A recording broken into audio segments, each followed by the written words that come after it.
আল্লাহু আল্লাহু আল্লাহু আল্লাহ আল্লাহু আল্লাহু আল্লাহু আল্লাহ আউযু বিহি বাদামিল লায়ালি সাল্লাল্লাহু আল্লাহু আল্লাহু আল্লাহু আল্লাহ। হ্যালো এভরিওয়ান, আসসালামু আলাইকুম। কেমন আছেন সবাই? আজকে প্রথম রোজা, রহমতের প্রথম দিন চলে গেল। একটা রোজা আমাদের আল্লাহর রহমতে কবুল হয়ে গেল। সবার সুস্থতা দান করুক এই দোয়াই করি, সবাই যেন সুস্থতার সাথে রোজা পালন করতে পারে এভাবেই।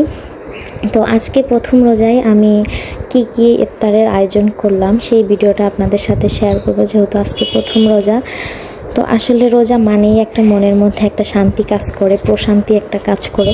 রোজার দিনটা আসলেই কেন জানি মনের মধ্যে অনেক আনন্দ লাগে। যতই আমরা সারাদিন একদম না খেয়ে থাকি, তারপরেও আমাদের কেন যেন মনের মধ্যে সব কিছু মিলায় অনেক শান্তি কাজ করে। 5 ওয়াক্ত নামাজ কালাম পড়া এমনিতে তো আছেই, তারপর সেই সাথে রোজা করা, মনের মধ্যে একটা কাজ করতেও যেন শান্তি লাগে, অনেক উৎসাহ জাগে কাজের মাধ্যমেও।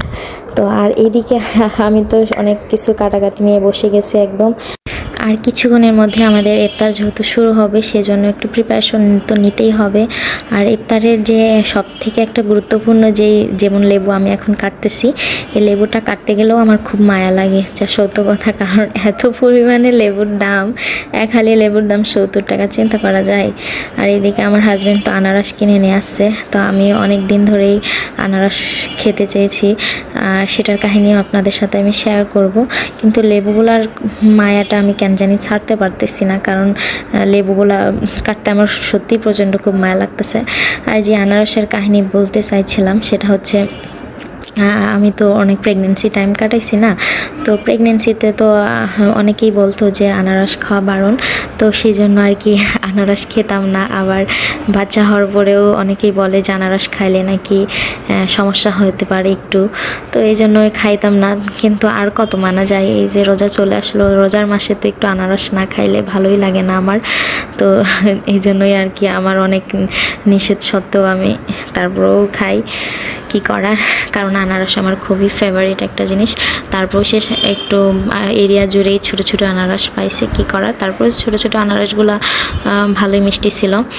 তো যাই হোক, যেটা বলতেছিলাম যে এই রোজার মাসে যে এই যে কাটাকাটি, তারপরে ইফতারের যে আয়োজন করা, সব মিলাই এই যে কত আনন্দ লাগে। এদিকে আমার হাজব্যান্ডও শরবত বানাইতেছে, আমাদেরকে একটু সাহায্য করতেছিল। সবাই মিলে কাজ করতে আসলে অনেক ভালো লাগে, এটার মজাটাই আলাদা। আর এদিকে একটু পেঁয়াজও বানাইলাম। আর মোটামুটি আমাদের ইফতারের আয়োজন করা শেষ, সব কিছু একদম রেডি করে নিয়ে এখানে আমরা সবাই মিলে এখন বসে ইফতার করব। আর কিছুক্ষণের মধ্যেই ইফতার শুরু হয়ে যাবে, আজান দিবে। আর এই যে আমাদের ইফতারের মুড়ি মাখানোর ইয়াটা সব প্রিপারেশন নেওয়া শেষ।